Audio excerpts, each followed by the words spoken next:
بسم الله صلوا على محمد وآل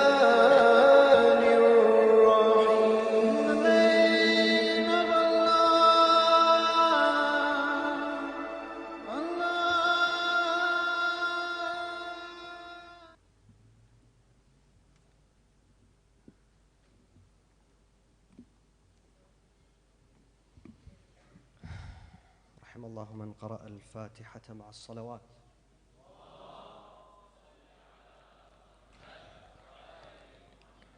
نستعين اهدنا الصراط المستقيم.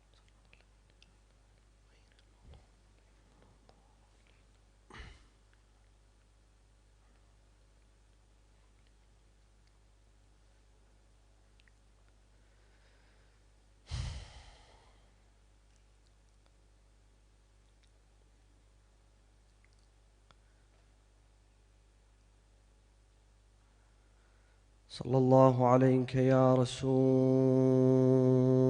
الله.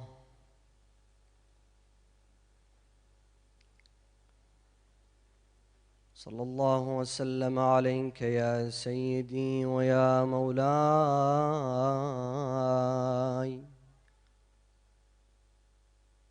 وابن مولاي يا أبا عبد الله.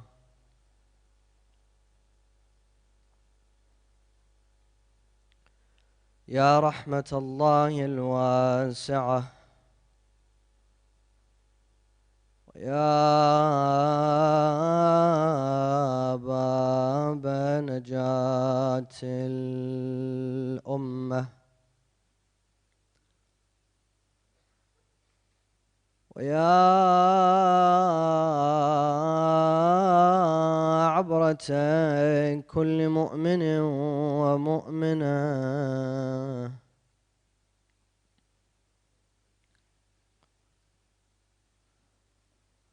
ما خاب والله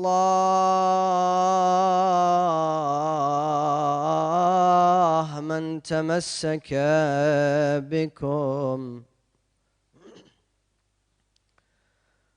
وأمنا من لجأ والتجأ إليكم. يا ليتنا كنا معكم سادتي فنفوز فوزا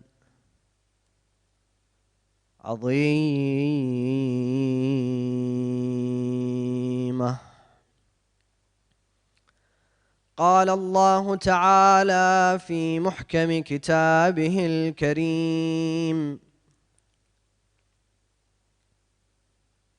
وقوله الحق وهو أصدق الصادقين.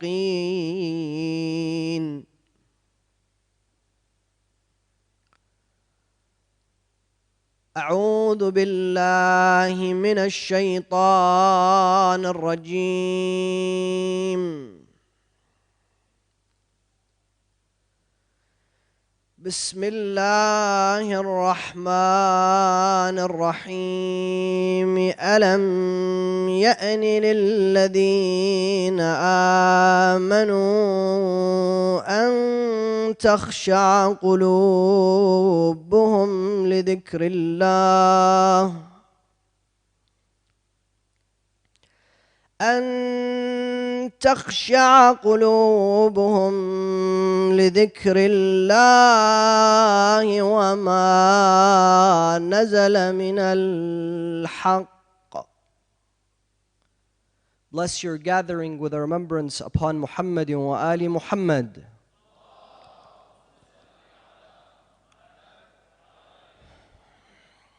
As a gift to the soul of Sayyidina wa Maulana Rasulullah and his honorable and purified progeny, recite the second salawat.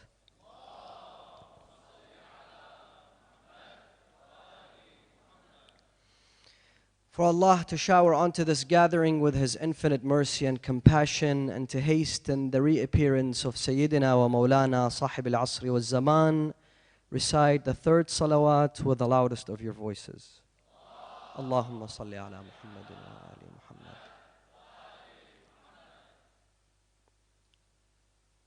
One of the most impactful duties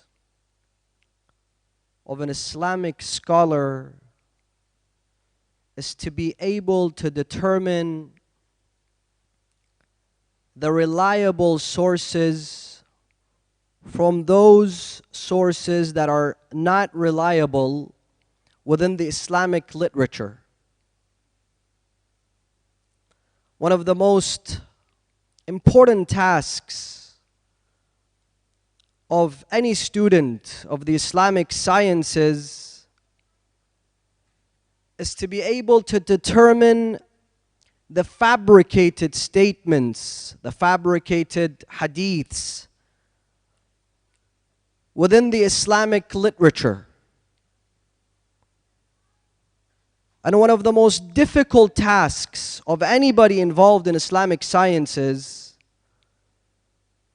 is to be able to differentiate that which is valid from that which is invalid, that which has been innovated from that which is original, that which has been placed within the books of the Muslims from that which is part of the originality of the religion of Islam. Therefore, the greatest of scholars are not the scholars with the most amount of books. And the greatest of scholars are not those who have a huge volume of articles and research, but the greatest of scholars are indeed the ones who can separate the originality of Islam from the Islam which has been distorted. The true Islam from the imported Islam. The true Islam from the innovated Islam. The true teachings of the Holy Quran, Rasulullah, and the Sunnah of Rasulullah, and that which has been attributed to the Quran. That which has been attributed to Rasulullah. That which has been attributed to the Sunnah of Rasulullah. That which has been attributed to the Islamic teachings. And that is why a student of Islamic studies, a alim, a scholar, a faqih, a mujtahid, is meant to be able to answer the following questions. Number one, what are the most reliable books of tafsir within the Islamic literature? Who are the most reliable of mufassirin within the Islamic world? What are some of the books of tafsir that contain invalid information? Similarly, when it comes to the books of tafsir, who are the most trustworthy historians? Similarly, when it comes to the books of history, who are the most trustworthy of historians? Who are the historians that fabricated events and occurrences within the Islamic history?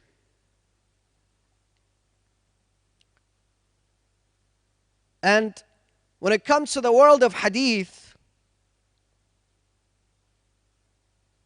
where we have thousands upon thousands of invalid, innovated, fabricated traditions, a true scholar is a scholar who can determine the difference between a scholar who looked for accurate information, accurate ahadith, who researched to find the hadith that does not contradict the teachings of Islam and does not contradict the teachings of the Quran and does not contradict the Sunnah of Rasulullah, and he placed it in his book. Not a scholar that just accumulated thousands upon thousands of hadiths. A faqih, a alim, a student of Islamic studies is one who's able to look at history, who's able to look at tafsir, who's able to look at hadith, and determine which books are the valid ones, contain the most valid of information, and which books to stay away from. Not only there, but we don't stop there. We have many scholars who know that, but they stop there.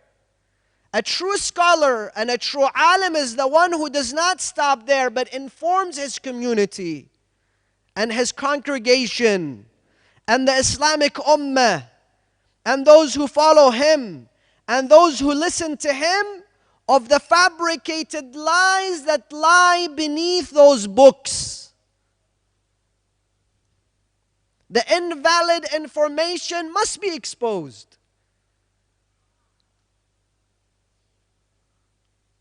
And today, the Muslim world faces a huge dilemma, a huge obstacle that stands in front of the success of Islam, the prosperity of Islam. What is that? That's the great volume of invalid information within our books and our literature. But you might tell me, Sayyed, but this has been there for 400, 500, 700 years, 900 years, 1,000 years. How is it that it's Islam's problem today? How did this become Islam's problem today? Indeed, it's been the obstacle that Islam has been facing for hundreds of years, but today more than ever. How so? I'll tell you.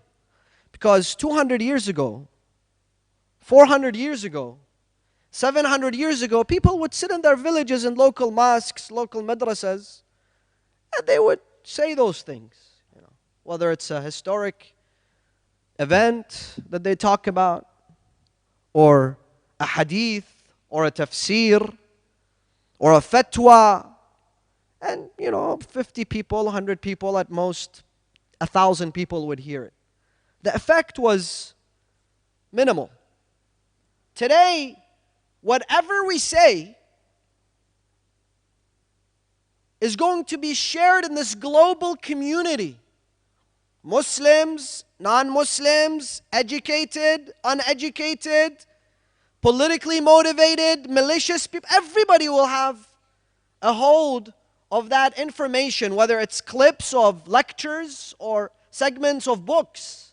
The next thing you know, somebody's sitting in Sham, somebody's sitting in Basra, somebody's sitting in Karachi, somebody's sitting in Kabul, saying something, and 24 hours later it's spread all over the internet and social media. 5 million views on YouTube, and that's it.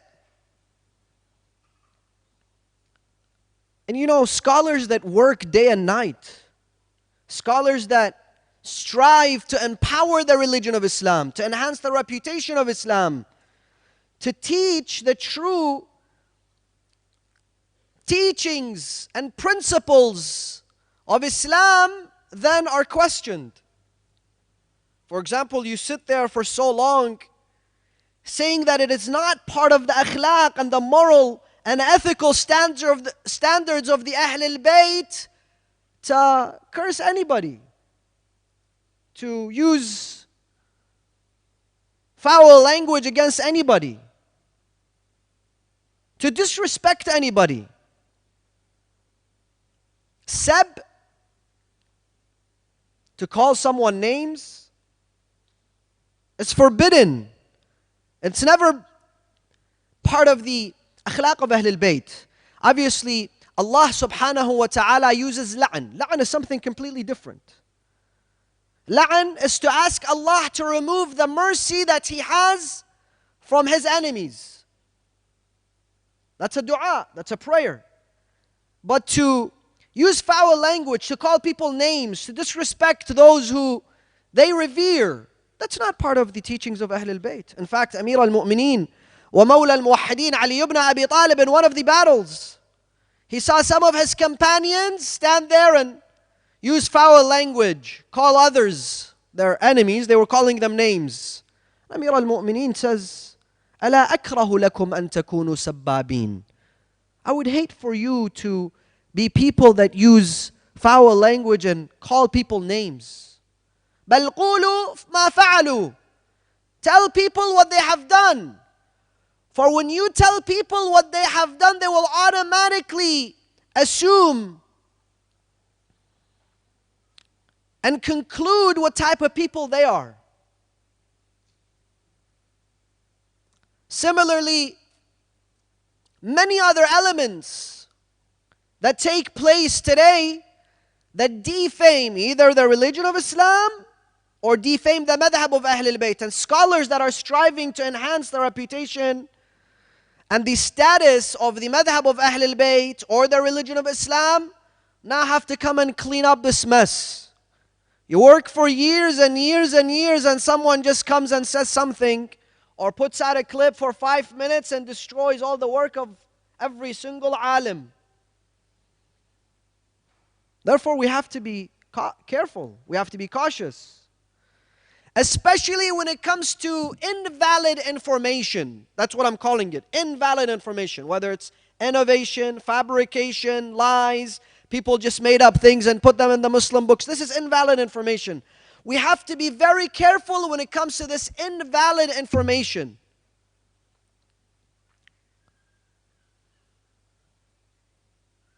And unfortunately today, brothers and sisters, we find that personalities and books have immunity. But the religion of Islam itself does not. Amongst Muslims. What do I mean? You tell people, this book that you've been holding on to for so long contains, for example, lies, fabrications, innovations. It contains teachings that go directly against the Holy Quran, against the religion of Islam. And they tell you this is disrespect to this specific alim, this specific scholar. We cannot discredit him. You tell him this scholar, for example, he was not infallible. Some of the hadiths that ended up in his books are invalid. Tell you this is weakening the madhab by discrediting this book or discrediting this alim. And that is why this has continued for so long until today. You find that you'll come across some clips and some videos of people saying things that are shocking. They'll blow your mind away. Where did this guy come up with this information? You'll come across fatwas of ulama that are disgraceful. Sometimes they're disgusting. Fatwas today in the Muslim books that allow pedophile, child marriage. Is this something acceptable in the religion of Islam? If a father marries off his 5-year-old child, a father is a guardian. Which kind of guardian is meant to do that? Which kind of stigma will this child grow up with? Which kind of protector puts his child in such a mess? This goes against the teachings of Islam. The reason why Allah put the father as the guardian is why? So he can protect his child. Or else what's the use of this guardian? That's why the ulama, they say, if a young woman wants to get married and every time people approach her for marriage and her father keeps on saying no for no reason, whoever comes, his answer is no. Then he is no longer going to enjoy the authority that he has over her. He's no longer going to be her guardian. Why is it that the ulama say when a young lady reaches the age of maturity, for example, she can make a decision for herself? Why? Because now she's mature enough to decide. When she's young, she needs the guardianship of her father. But what kind of father would do something like that? And the problem is we do this in the name of Islam. And sometimes we look for things like we become selfish. Even when it comes to issues such as, for example, temporary marriage. Yeah, it's in the Quran, it's in the religion of Islam. We, the followers of Ahlul Bayt, believe in it. But don't tell me it's a way that for people to abuse the religion of Islam, to abuse others, to abuse women, to twist the laws to their own advantage. When it comes to the laws of divorce, same thing. We have fatwas that need to be changed. If a man wants to divorce his wife, he'll divorce her any minute. Today we have, in some schools of thought, some ulama, some scholars, I don't know how you can call them scholars, but some scholars, some muftis, if a husband texts his wife, anti taliq, with a text message, she's divorced. With a text message. And if he sends the text message 3 times, wallahi, this is not a joke, then she is forever forbidden unto him. 3 times he sent this. And maybe, sometimes those phones, they do things on their own. So maybe you meant to send it once, but it ended up there 3 times. Khalas. Is this how the religion of Islam came to establish equality and justice within society? I was speaking to a couple a while back, and I told the brother, I said to him, brother, but you're so disrespectful, you're so rude. He says, Sayyed, come on, we all know I can beat her. I'm a good guy. I said, where did you come up with that from? He says, from the Quran, Sayyidna. I said, which surah is this? He says, it's in there. I said, but which surah? Read me the ayah. This young man has not read the Quran from cover to cover, yet he picks and chooses the places he wants. He desires. The things that make him happy, cherry pick what he likes. This is exactly the role of the enemies of Islam. They picked the areas that worked to their advantage and they neglected the rest. Go read the Quran from cover to cover, then decide if what you're doing is okay. How come you didn't quote Surah Al-Mujadala? Surah Al-Mujadala was revealed in a time when women were subject to all sorts of discrimination. They were treated as third-class citizens, not second-class citizens. First came the men, then came the animals and slaves, and then came women. An animal, and I kid you not, was worth more than women. People would inherit women. Women, just like a horse and a mule and other things, a house and property were inherited. Women were also inherited. The eldest son of a man would inherit all his wives, his stepmothers. And some people would leave 30 wives behind. He would inherit all those women. What does he do with them? He can gift them, he can marry them, he can do whatever he likes with them. This is the situation of women. So at that period, Rasulullah came to bring this reform.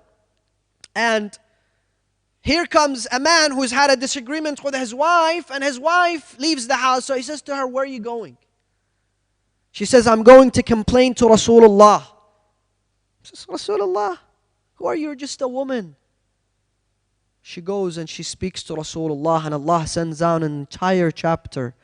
لَقَدْ سَمِعَ اللَّهُ. It's not just Rasulullah who's heard this woman.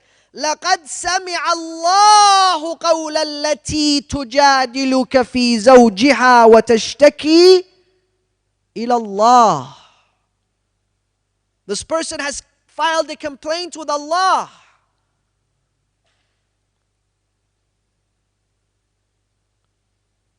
So sometimes we have many dilemmas. Many dilemmas. Amongst them is picking things that allow us to practically do whatever we like. Selling Islam on the expense of wilayah of Ahlul Bayt. Sometimes you come across some speakers and orators, and as if the message is you can do whatever you like, whatever you please. It does not matter as long as you carry Hubb al-Imam Ali. That's it. As long as you shed one tear for Al-Muhammad and Imam al-Hussein, that's it. Then you can do whatever you like. It washes all the sins. We cherry pick the hadiths that we like. We sell Islam on the expense of the wilayah. What do I mean? The wilayah is meant to bring us towards salah. The wilayah is meant to bring us towards siyam. The wilayah is meant to bring us towards hijab. The wilayah is meant to bring us towards al-amr bil-ma'roof, al-nahi an al-munkar, hajj, khums, not backbiting, not stealing, not lying, no treachery, no. The wilayah is meant to get us there. Unfortunately, this message, what it does is hold on to wilayah and do all those things. It will wash it away. We have hadiths. Don't get me wrong. We have all those hadiths. We have hadiths according to all the Muslims, Sunni and Shia. مثل أهل بيتي فيكم كسفينة نوح من ركبها نجا ومن تخلف عنها هلك وغرق. The example of my progeny is like the ark of Noah. Whoever gets in that ark, seeks refuge to that ark, will be saved. Whoever doesn't will not receive salvation. But what does this mean? This means take Islam from them. Let them be your source of inspiration to Islam.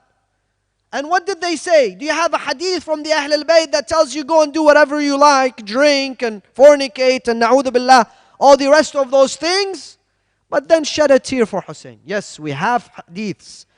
The tears for Al-Imam Abu Abdullah al-Hussein, that the mahabba of Ahl al-Bayt, they wash and they cleanse the sins and they do shafa'ah, they do intercede for us. But when we are in need of that intercession, we have done good, we have strived to be salihin and mu'mineen, pious and righteous people, law-abiding people, and sometimes we've been fooled by the shaitan, by our nafs, we've made mistakes, we are all fallible. Here the shafa'ah of Al-Muhammad, the shafa'ah of Rasulullah, the shafa'ah of Lady Fatima, the shafa'ah of Al-Imam Abu Abdullah al-Hussein comes to our rescue. It helps us. We believe in this. All the Muslims, even if they don't say they believe in it, it's in their books. Hubbi, Rasulullah says, Hubbi wa hubb al-bayti yanfa'u fi mawatina thalath. Rasulullah, according to all the Muslims, he says, my love and the love of my Ahl al-Bayt will come to your rescue in three places. One, عند النظر إلى ملك الموت, when you look at the angel of death. Number two, when they place you in your grave. And number three, when you are resurrected on the day of judgment. Meaning, don't carry the hate of Ahl al-Bayt. Don't be amongst those who stand against the Ahl al-Bayt. But sometimes, like I tell you, we come across books, we come across sermons, we come across lectures, and you tell them why. How is this acceptable? You are disrespecting Al-Imam Al-Baqir. You're disrespecting Al-Imam Al-Sadiq. You're disrespecting Imam Al-Rida by attributing those things to them. They tell you, well, this is in this book.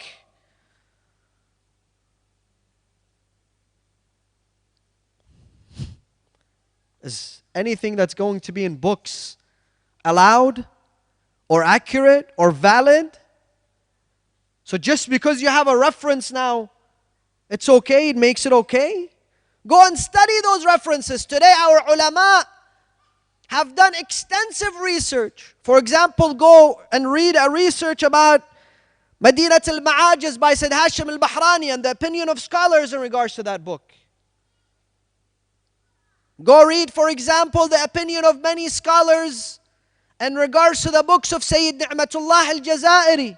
How is intellectual debate disrespectful to those scholars? No, it's an intellectual debate. Some of it is valid, some of it is invalid. We don't discredit those ulama, but their work has to be evaluated. Why? Because then we eliminate any form of disrespect towards the Ahlul Bayt. If they are falsely attributing things to Imam Al-Baqir and Imam Al-Sadiq and Imam Al-Rida, that needs to be corrected. And that is why I am here to address this very important topic this evening. The topic of the innovated traditions, the fabricated traditions. In the literature of the Muslims, after your three salawats ala Muhammadin wa ali Muhammad,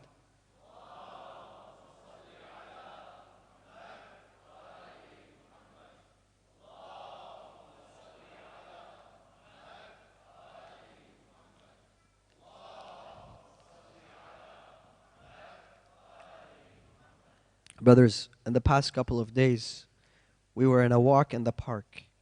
From tonight onwards, I want to give you information, and they may be a little difficult.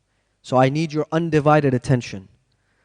This is an extremely complex topic that we're about to engage in. I want you to pay attention so you don't misunderstand me. Number one, the history of wad', innovation, and the history of fabrication in the time of Rasulullah. Number two, the continuation of this journey after the demise of Rasulullah. Number three, the periods in which the Sunni thought, the Sunni literature, the Sunni books saw the greatest amount of fabrications. Number four, the period in which the Shia books and the Shia literature saw the greatest form of fabrications. Number five, what are the Israelites, the Israeliyat, or the Jewish influenced traditions? Number six, who are the masterminds behind spreading the Jewish traditions within the Islamic books? And number seven, we will look at some of the examples of those Israeliyat or those Jewish influenced traditions within the Muslim books after your salawat ala Muhammadin wa ali Muhammad.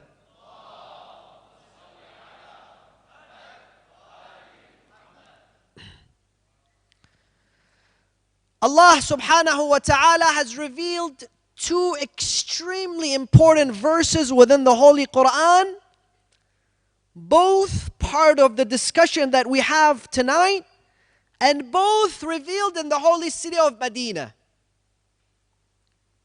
One is chapter 57, one is chapter 49. Allah in chapter 57 speaks of an extremely important phenomenon that was taking place in Medina, Surah Al-Hadid. Bismillah ar-Rahman ar-Rahim.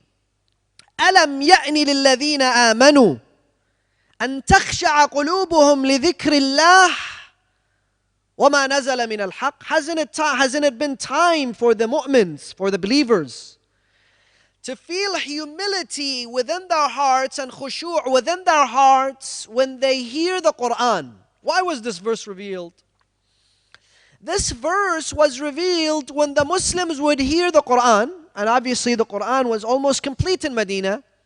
So they would hear the Quran and they would then go to Christians and Jews and rabbis and priests, and they would tell them, we have, for example, this story in our Quran, the story of Dawood, the story of Lut, the story of Sulaiman, the story of Ibrahim, the story of Musa. This is what the Quran says about it. What do you have to say about it? And they would sit and they would tell them, for example, what the Christian literature, what the Jewish literature would say, specifically because of the overwhelming amount of Jews and rabbis who lived in the Arabian Peninsula. Many of them would go and sit and hear the stories from the Talmud. Then they would come and they would discuss it amongst themselves in the masjid of Rasulullah. And that is why Al-Emaan Ahmad, in his Musnad Ahmad ibn Hanbal, he says one day Umar ibn al-Khattab, he took a piece of paper from a Christian priest that had stories of prophets, and he was going around telling people, look, we have those stories, they have those stories, and they were talking about it. And so Rasulullah was informed. So Rasulullah called him, and this is the exact narration. He says to him, Umar, have you lost your mind, Ibn al-Khattab?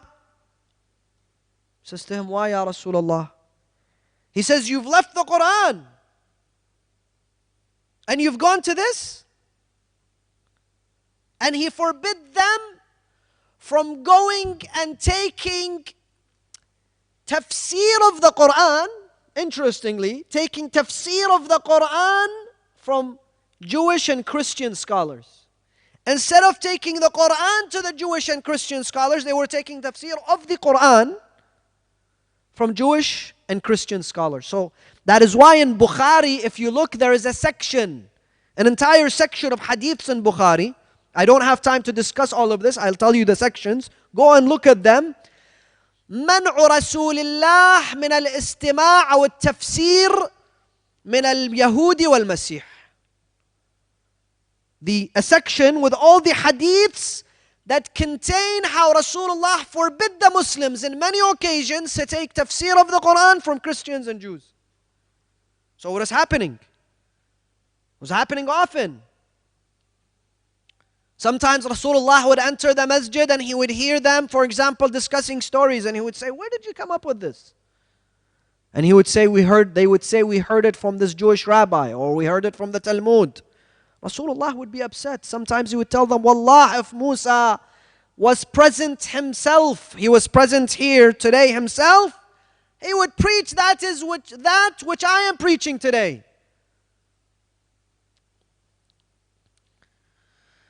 So this tells you that the Muslim community since then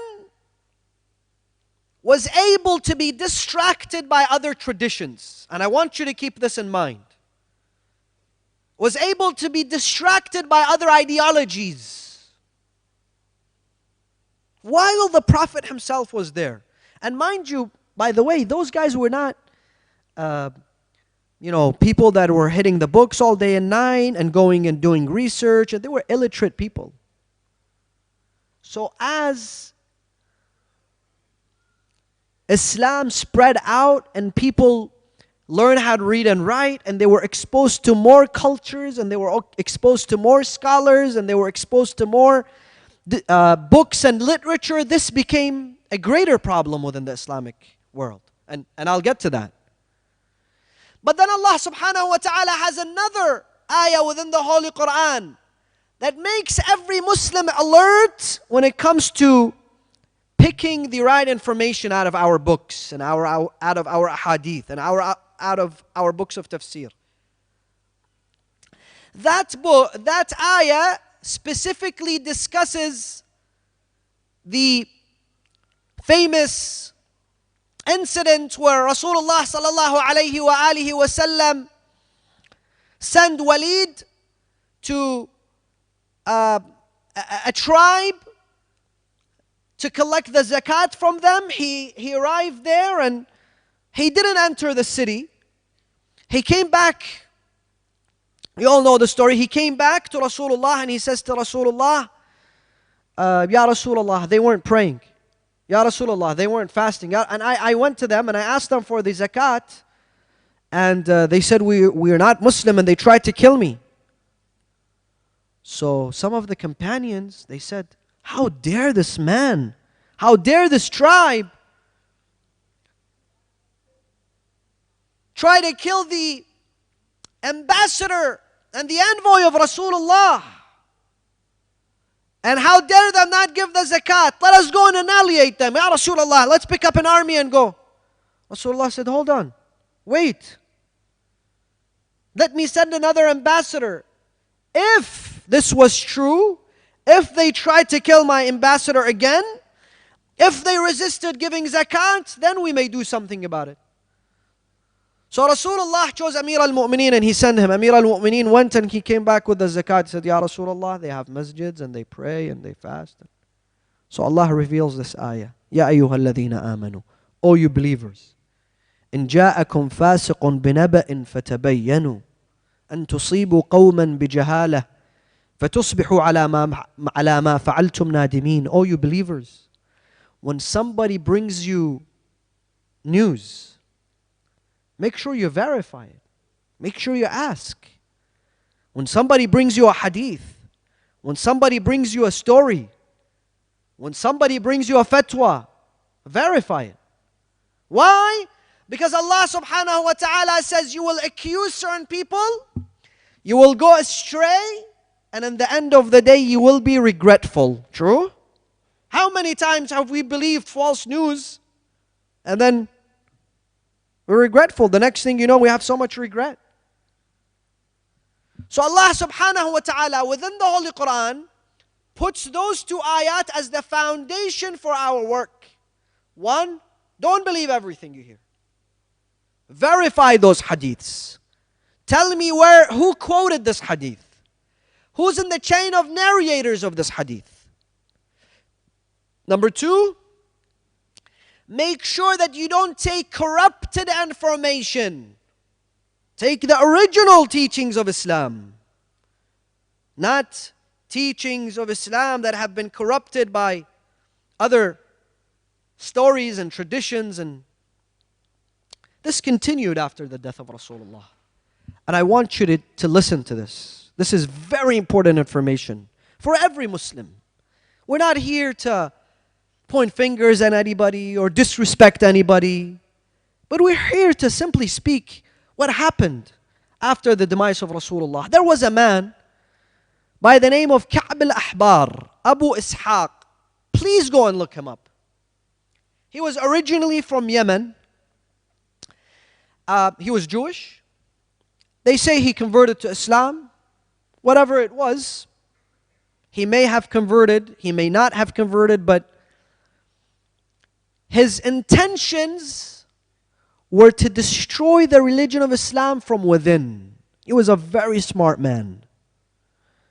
Ka'b al-Ahbar is the head and the mastermind of the fabricators and innovators, and he is the one that imported every single Jewish tradition within the Muslim books.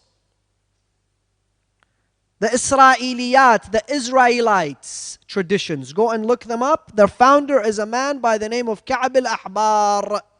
When did he convert? He converted in the time of the second Khalifa, Umar ibn al-Khattab. Where? In Sham. Who was in Sham? Who was in Sham? Muawiyah. He converted in Sham, then he ended up in Medina. When he came to Medina, he realized he can't tell the Khalifa of the Muslims, I'm a Jewish rabbi and I'm here to give lectures in the masjid of Rasulullah. So he came and he said to him, I converted to Islam. Why did you convert?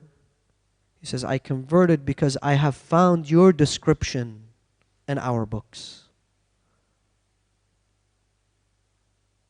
My descriptions? What do you mean? I have found your descriptions to be the Khalifa of Rasulullah. You will explore the lands and you will spread the teachings of God and Allah. We all, everybody has a weak spot. And sometimes a soft spot. And sometimes some people, it's when you praise them. He knows it's not true, But, it's music to our ears sometimes. So he says to him, Wallah, Anjad? He says, yeah. And I am here to speak of them. Where? In the masjid of Rasulullah.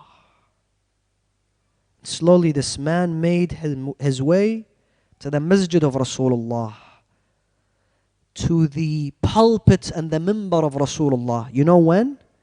When companions like Amir al-Mu'mineen, Ammar, Bilal, Miqdad, Salman were forbidden to sit and teach in the masjid of Rasulullah, Ka'b al-Ahbar ended up there. And I'm telling you, he was a very smart man. So one day, Umar saw his wife, she was crying. He says to her, why are you crying? She says, today I sat and I listened to a lecture by Ka'b al-Ahbar and he said that Umar ibn al-Khattab, the Khalifa, is right at the gates of Jahannam in the Day of Judgment. So I am sad that you are my husband at the gates of Jahannam. He says, Ka'b al-Ahbar said this? He says, yeah, bring him. He comes. He says, Ka'b al-Ahbar, Abu Ishaq, did you say this? That I am going to be at the gates of Jahannam? He says, yes. He says, you told me that I am praised in your books. He says, yes, Ya Khalifat Allah, Ya Khalifat Rasulullah. This was a praise. He says, how so? He says, you stand at the doors of the gates of Jahannam and those who you like, you don't let them go in.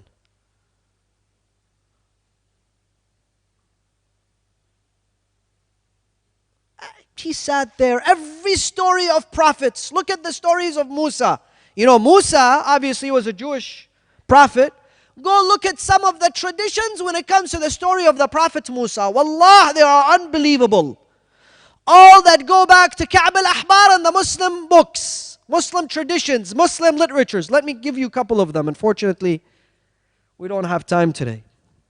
One of them is that the mother of Musa, she put him in a basket. She put him in a basket and put him in the Nile River, and the Nile River took him to who? Fir'aun.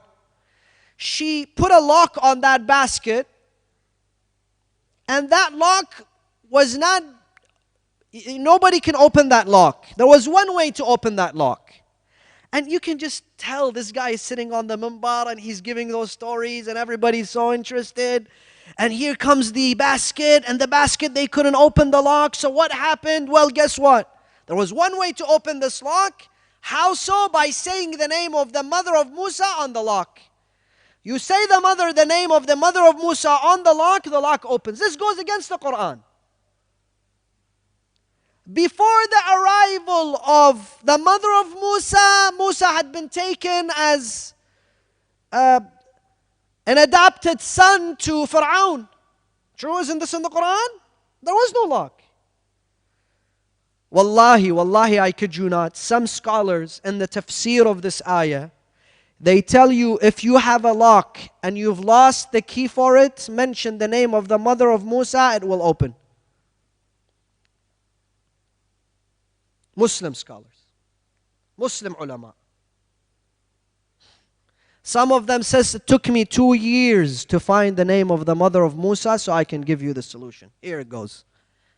If you lock your key inside your car, don't call AAA. Just say the name of the mother of Musa, it will open. Or when the angel of death decided to pay a visit to the Prophet Musa alayhi salam, he came to him, he says to him, Musa, do you know me? He says, yes, I know you, you're Israel. Did you come to visit me, to pay your respect to me, or did you come to take my life? He says, Ya Rasulullah, I am here to take your life. So Musa says, Come closer. He came, this is in Bukhari. Imam al-Bukhari says this. He says he came closer to Musa, فَوَكَزَهُ. He gave him a punch in the face. So the angel Azrael, he went back to Allah. He says, Ya Allah, look at what Musa has given me a black eye. Wallahi, this is not a joke. Musa has given me a black eye. Don't send me to this guy anymore. Allah in the Quran says, Ya ayyatuha nafsul mutma'innah, irji'i ila rabbiki radiyatan mardiyah. This is a prophet of Ulul Azm, and he literally has a fist fight with the angel of death. And this continued.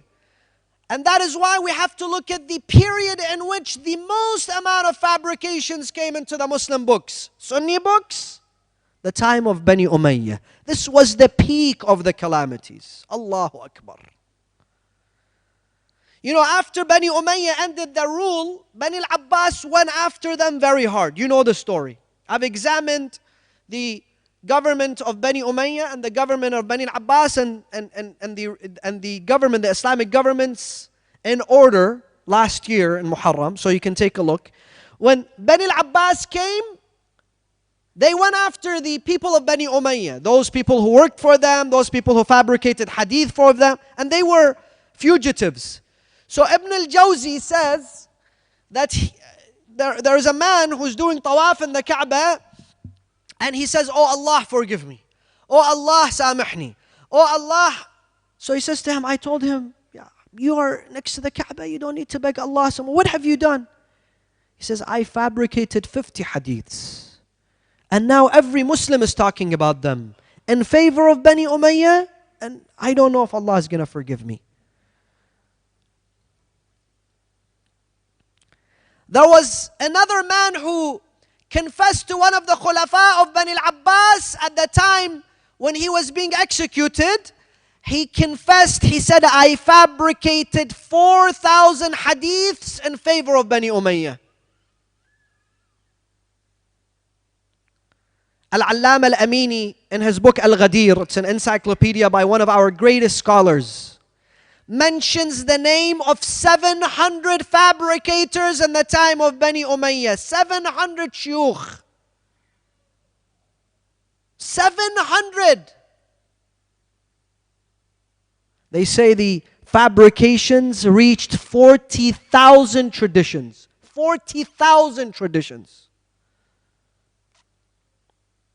This is Bani Umayyah. We, the followers of Ahl al-Bayt, sometimes we say, Alhamdulillah, you know, this is all for them. No, we also have fabrications. What do you think the ulama do all day? The ulama, they sit all day and they filter hadiths. They look at hadith that is valid from a hadith that is invalid. A hadith from a true scholar, from a hadith that does not belong to the books and it should be removed. You know, sometimes you read some of those ahadith and you're wondering, is this Sheikh Harry Potter or how did this end up here?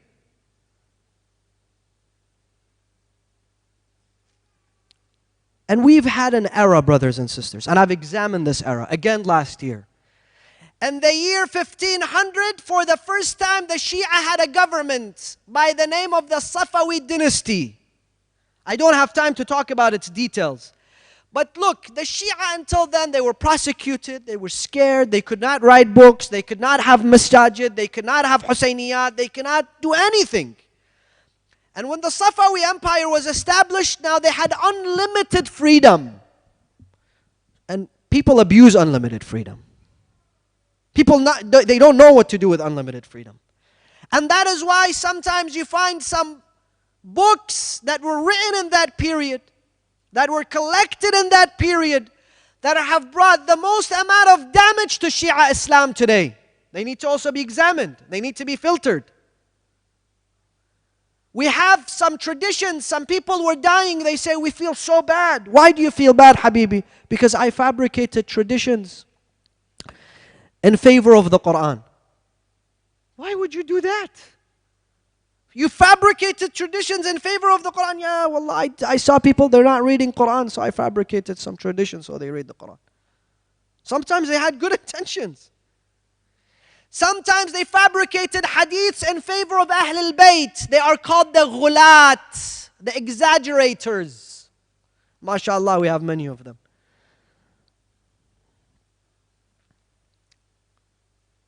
We have many people who became ill and they begin to forget, so they start switching things around. But in that period, they were given freedom. Habibi, come and sit on the minbar and say whatever you like. Like until today.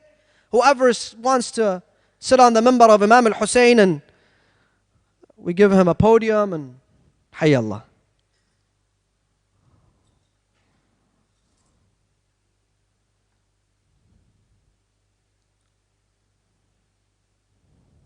And the school of Ahl al-Bayt, brothers and sisters, and the religion of Islam is pure from that. It is pure from fabrications. It is pure from lies. And those lies, they were spread within the Muslim ummah so much until people believed it. It became people's religion. I'll tell you some of those ahadith, and with this we conclude. 2 hadiths. I know I've taken too much of your time this evening. One hadith, people of Sham, people that didn't know Imam Ali, people that didn't know Imam Hassan and Hussein, they never met them. A hadith that says,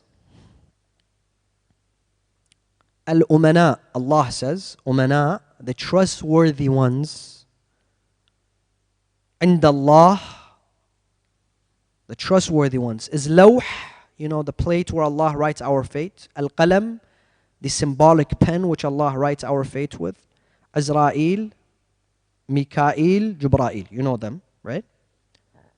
Muhammad, Rasulullah. The salawat is unacceptable. Sallu ala Muhammadin wa ali Muhammad.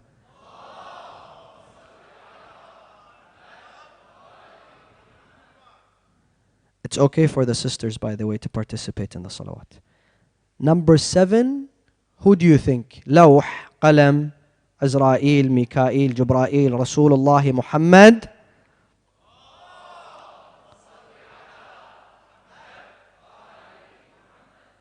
Muawiyah. Muawiyah. Another hadith says when Rasulullah went to the Mi'raj and he met Allah, he says, "Oh Allah, I have a request from you." "What is your request, Muhammad, Habibi? What is your request?" Ya Allah, my request is that you make my Khalifa Ali ibn Abi Talib. فَاهْتَزَّ عَرْشُ اللَّهِ. Then Allah's throne started shaking. "Ya Muhammad, shame on you." So he said, Ya Allah, what happened? What did I say?" "Your Khalifa has been appointed. It is Abu Bakr bin Abi Quhafa." Okay. Allah, this Dhahabi and Qurtubi and all the Sunni scholars laugh at this hadith. It's not Shia scholars. But those fabrications consumed the Muslim ummah so much until they were willing to stand in front of Hussein ibn Ali on the 10th of Muharram. So he comes to them, he says, "Do you know a grandson of any prophet besides me who walks on the face of this earth today? I am the grandson of Rasulullah." They say, "Yes, we know, but we're going to kill you." "Why? بُغْضًا مِنَّا لِأَبِيكَ." Because we hate your father Ali. You were brainwashed to that extent that they are willing to kill the grandson of Rasulullah. 50 years after the demise of Rasulullah sallallahu alayhi wa sallam. And that is why I believe the entire Muslim community needs to know this. We need to raise this awareness amongst all Muslims. The issue of Imam al-Hussein doesn't just belong to the Shia brothers and sisters. Don't just keep it there. Tell the Muslim community it is their duty to participate in the majalis and the aza of Imam al-Hussein. This madloom, this gharib, this shaheed, the shaheed of the religion of Islam, Sayyid al-Shuhada. And once again, We are honored to be here. We are honored to cry for Hussein. We are honored to commemorate Hussein. Let us take our hearts and our souls and our minds to Karbala, to the land of Sayyid al-Shuhada, Abul Ahrar. And let us with all our existence say to him, Ya Sayyidana. Tonight is the 5th night. You should be used to this by now, where we all go together to Imam al-Hussein as the Za'ireen of Imam al-Hussein. Imagine we are a qafila, we are a hamla all together, and we are arriving at the site of Imam al-Hussein, the mausoleum of Imam al-Hussein. Ya Sayyidana wa maulana إنا توجهنا واستشفعنا وتوسلنا بك إلى الله وقدمناك بين يدي. One more time. يا سيدنا ومولانا إنا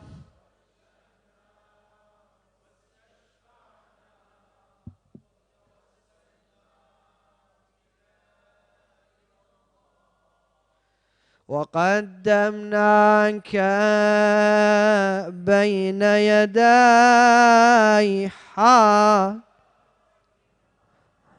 يا وجيها عند الله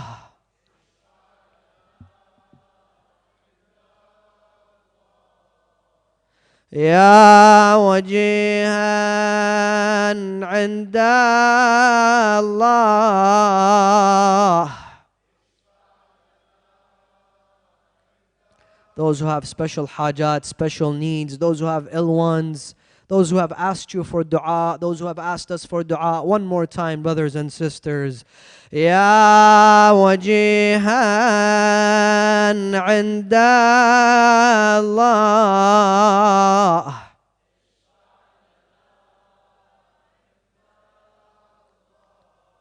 Tonight, I would like to tell you of the story of a lady that on the 10th of Muharram offered 4 of her sons. And amongst her sons was Qamar Bani Hashim. Amongst her children was Qamar al-Ashira, Abul Fadl Abbas ibn Amir al-Mu'mineen. This lady who is Bab al-Hawa'ij herself. This lady who is wajiha عند Allah, as-Sayyida al-Baneen. Allahu Akbar. Some of our greatest scholars, when they have their hajat, they recite a Fatiha for al-Baneen. I recently heard that one of our grand maraja', every time he had a haja, a great haja, a pressing haja, he would do a nidhr that if this haja was given to him by Allah, then he would send someone to visit Imam al-Hussein and his brother Abul Fadl Abbas on behalf of As-Sayyida al-Baneen. Allahu Akbar. This lady who came into the house of Amir al-Mu'mineen, and when she gave birth to Abul Fadl Abbas, she saw that Amir al-Mu'mineen held this baby. And the first thing he did was not kiss the cheeks of Abul Fadl. The first thing that he did was not kiss the forehead of Abul Fadl. He took the right hand of Abul Fadl Abbas and he kissed it. Then he took the left hand of Abul Fadl Abbas and he kissed it. She says to him, Ya Amir al-Mu'mineen, why is it that you're kissing his hands? Why is it that I see you in tears? He says, Ya al-Baneen, I know of a day that those hands would be amputated fi sabilillah. And indeed, Abul Fadl Abbas, from the early days, he knew that he was going to be saved for a special day.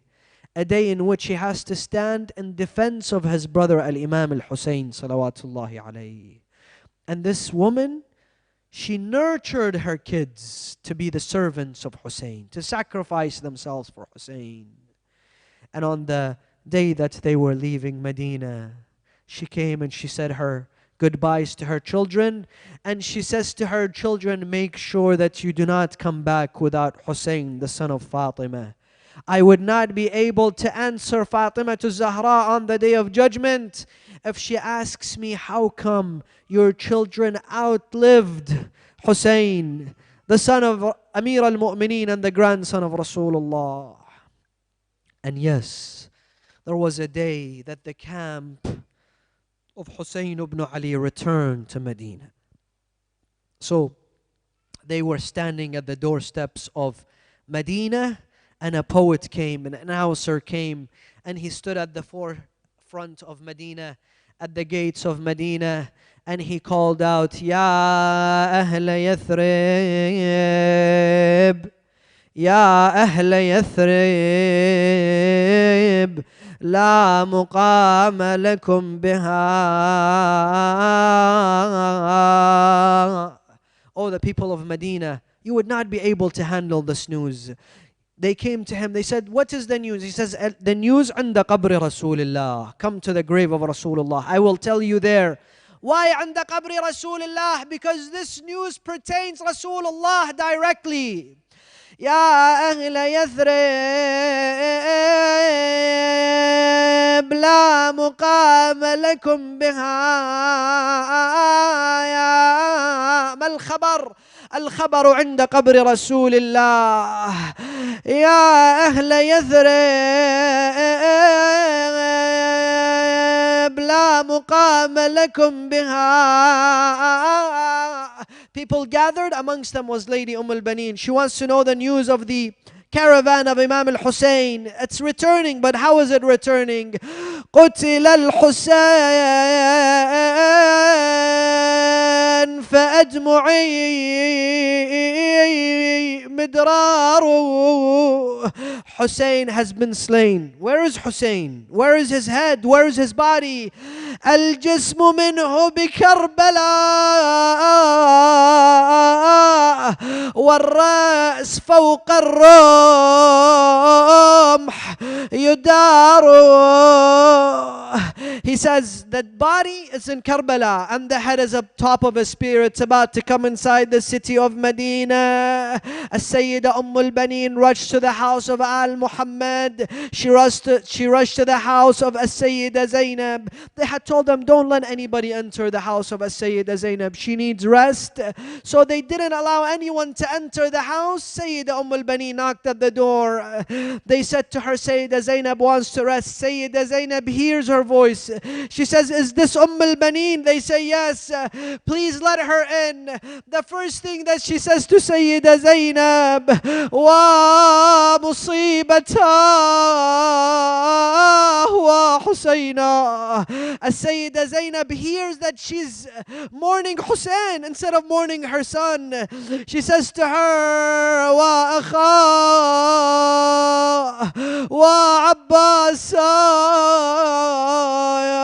They say Sayyida al-Baneen. After that day, she says, do not call me al-Baneen after this day, because I have lost all my boys. I no longer have any baneen. I no longer have anything to offer to al-Rasulullah.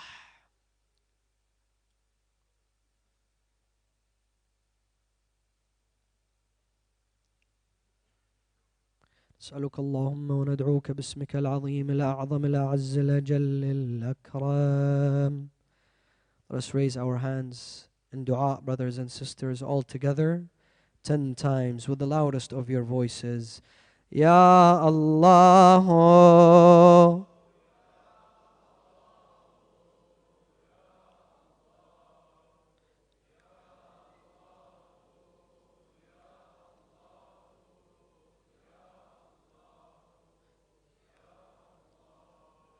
Ya Allah, Ya Rahman, Ya Rahim, Ya Ghaffar al-Dhunub, Ya Sattar al-Uyub. Oh Allah, we ask you in the greatest of names, Muhammadin wa Aliyin wa Fatima wal Hassan wal Hussein والتسعة المعصومين من ذرية الحسين.